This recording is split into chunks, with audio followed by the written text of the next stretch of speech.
Hey guys, it's Marilyn, Delicious Delights, and welcome to my channel. Today I'll be sharing with you guys my spring fragrance wardrobe. I've put aside 12 perfumes that I'll be wearing this spring. There's a combination of stuff here. I have some cheapies and then I have some designer and a few niche. And so I'll start off with the inexpensive fragrances and then I'll do designer and then niche at the very end. So let's just jump right in with the first one here.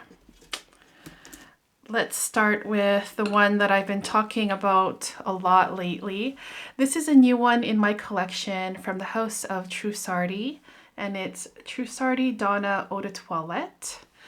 This one was pretty much a love at first sniff for me, you guys. A very underrated scent.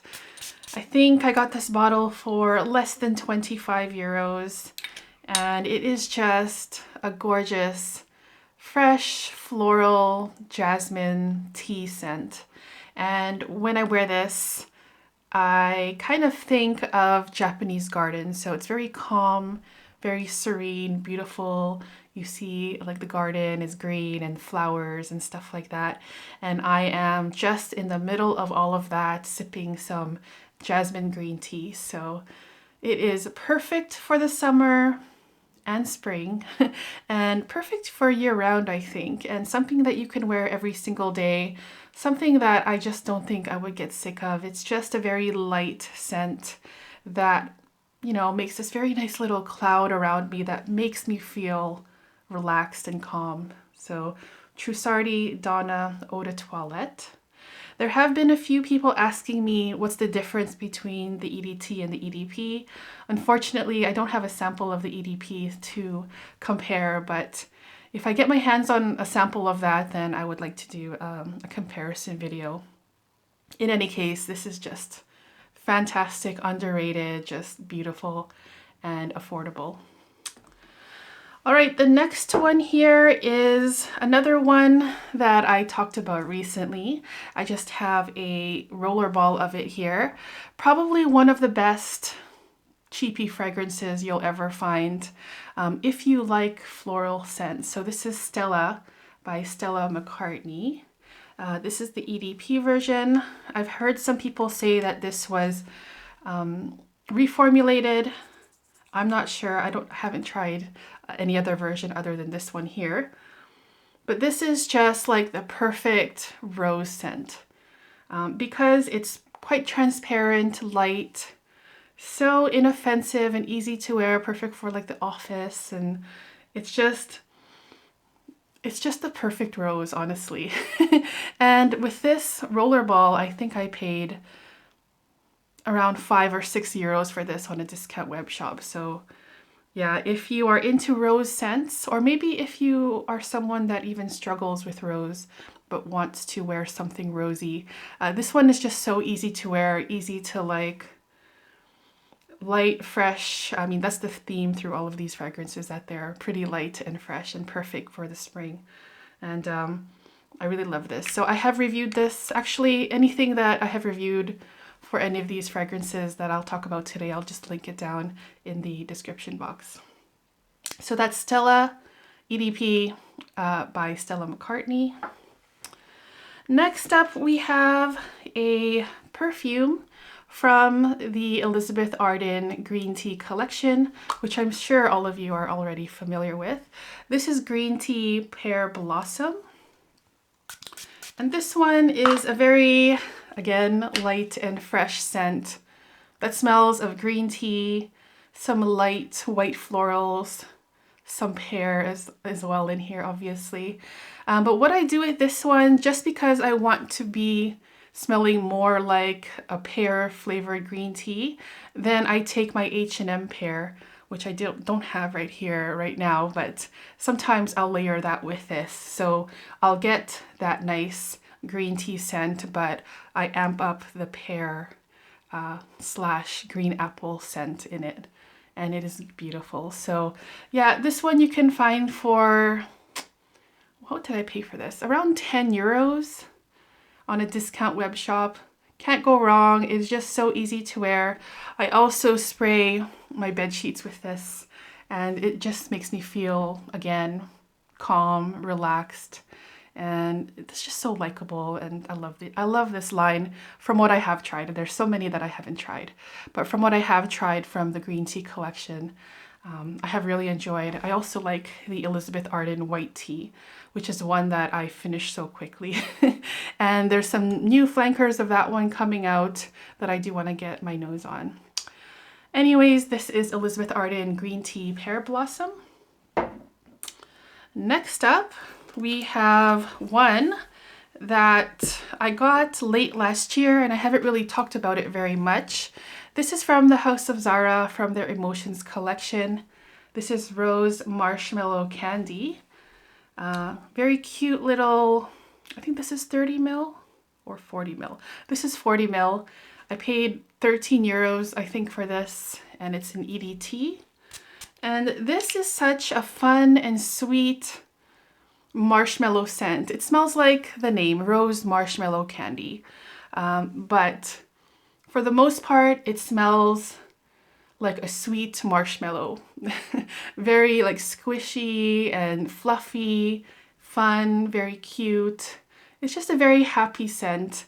And actually what I get from here, I am reminded of Love Don't Be Shy by Kilian. I mean, it's not an exact dupe, but whenever I wear this, I think, you know what, there is some similarities between the two. Of course, the Kilian one smells a lot more sweet, full, and rich, and like higher quality.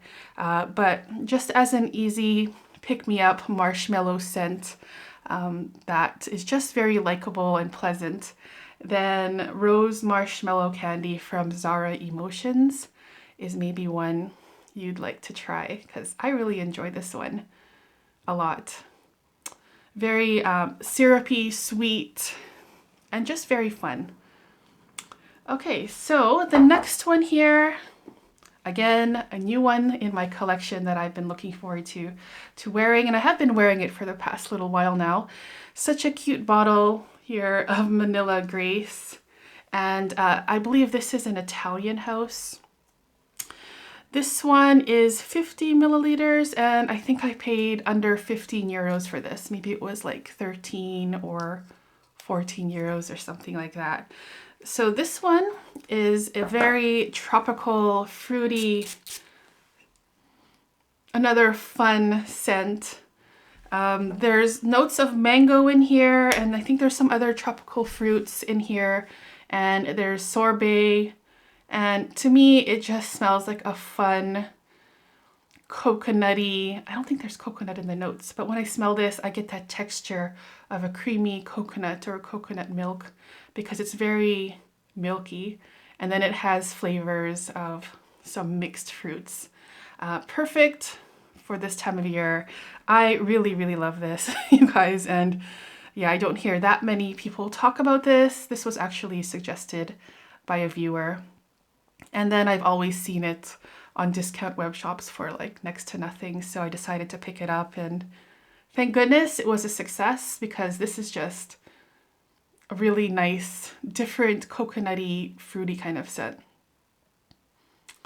Okay, so moving on, we have a scent from Nina Ricci, also a pretty new one in my collection. This is Nina Ricci Rose Extase. And this is the Eau de Toilette Sensuelle. So I do want to review this one sometime in the future. But basically, this is a very sweet, sorry, my hair is being weird, I'll put it like that. This is a very sweet, syrupy, sticky kind of rose scent. It's really nice as well. Very candy-like and sexy. I think I would wear this more for like a spring evening or a summer evening, because that stickiness maybe can become cloying if you overspray it. But the scent itself is really, really pleasant. It's kind of hyped in Fragcom right now, and I do get it. It's very pleasant scent, and of course, it's affordable. I think this one was between 20 and 25 euros, so yeah, if you're into like the sticky, syrupy, sweet rose scents, then you should definitely get your nose on this one, Nina Ricci Rose Extase Eau de Toilette Sensuelle. Okay, so now we have some more expensive ones. These are designer fragrances. Let's begin with this one here. All right, so this is this is Mugler Aura Eau de Toilette. I got this as a blind buy in a surprise box that I unboxed late last year. I'm not sure about this one, you guys. Well, I will say that I like this one more than the EDP version, but I'm not sure about this. I'm going to wear it this season to decide what I feel about it, if I really want to wear this or should I pass it on. But I will say that this is such a unique green vanilla kind of scent. It has like some herbal mint in here, I think. I don't know what the notes are, but there is this uplifting kind of nose clearing note in here that reminds me a little bit of mint or spearmint or even like mint flavored toothpaste.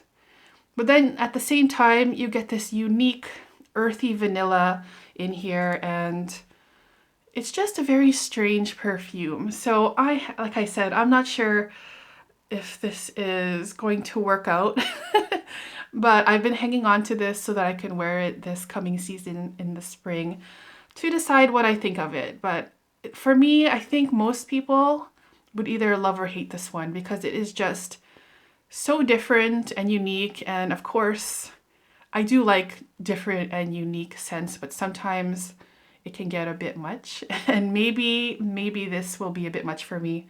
I'll keep you guys updated on how this goes as I wear it. Oh, you'll hear from me later on about this scent to see if it was a success or fail. So that's Mugler Aura Eau de Toilette. Next up, we have a scent from Dior, a new one in my collection. This is Miss Dior Blooming Bouquet. Like the cutest bottle, like one of the most cutest bottles ever. I just love the bottle design. I keep on saying that every time I talk about these bottles. But this one is a very pretty, light, fresh, rose, peony, and citrusy kind of scent. I also get some muskiness in here too in the dry down. And this one for me really is a mood booster. Like when I wear this, I feel like extra pretty and feminine. So it's I'm probably influenced by just the bottle itself of how cute it is and beautiful. So yeah, picking this up and spraying it on just makes me feel a certain way. And I really like that about this perfume. Mind you, the perfume itself isn't really like groundbreaking or unique or very different, but there is something very special about this perfume that makes me feel prettier. And I just love that about this. So that's Blooming Bouquet, such an easy to wear, everyday kind of scent to work, to any occasion. When I wear this, I'm picturing myself in like a really nice spring dress and the sun is shining and I feel good. This is like one of my feel good perfumes. So that's Miss Dior Blooming Bouquet. Next up, we have a small travel size here of Libre by YSL, and this is the Eau de Parfum Intense version. The regular version, the EDP, not a huge fan of, but I do really love this Eau de Parfum Intense. It really did grow on me, and it is just a fantastic orange blossom, earthy, ambery, slightly animalic lavender scent. So it's very unique. I really like that this is just smelling different from a lot of, your typical new release designer perfumes for women. I think this would also smell fantastic on a man. It is just phenomenal, very unique smelling and very sexy. And I think that I would wear this probably for a spring evening or a cooler summer night because it is a bit heavier. I wouldn't say this is light and fresh, but it is gorgeous, like really, really gorgeous. So that's YSL Libre Eau de Parfum Intense. The next one here is one that I unboxed recently from the House of Hermes. It's an Eau de Cologne. It's Eau de Mandarine Ambree. This one is definitely underrated, and I think this whole collection is actually very underrated. And this one to me smells of orange lollipops. Remember when you're a kid and then you went for Halloween and then you got a lot of orange lollipops. You collect all of those orange ones, take the sticks off and like heat it up so that they all melt. Add some spices in there, maybe some cinnamon or clove, just a little bit, and then maybe add a little bit more sweetness in there. I'm thinking some honey or just like plain sugar or vanilla. And that's basically what Eau de Mandarine Ambree smells like. It is fantastic. I can wear this year round for sure. But I am a huge, huge lover of orange perfumes, and this one is quite unique and just gorgeous. So that's Eau de Mandarine Ambree from the House of Hermes. I have two more to go here. These are both niche fragrances. And the first one here is from the house of Penhaligons. This is Equinox Bloom or Equinox Bloom. This was a blind buy that was recommended by one of my friends, Andreas from Serva's Fragrance. And it was a blind buy success. It is just beautiful. Well, all of these fragrances are beautiful, but this one is another one that boosts my mood. When I wear this, I picture myself sitting in like an English garden in the springtime. I'm sitting at a table having like high tea, sipping some beautiful tea, and then there's like some frangipani flowers or like a mix of creamy white flowers on this table in a vase. That you can smell because there's a little bit of breeze coming in from the garden. And then there's some sweetness in here. I know that there's brown sugar in here that just sweetens up that tea and sweetens up the flowers. And it's just a very transportive kind of scent. And it is just so, so beautiful. And the name Equinox Bloom makes me think of like blooming flowers in like a garden. So yeah, this is just a gorgeous floral gourmand scent that, yeah, you should definitely try. It's really, really nice one, you guys.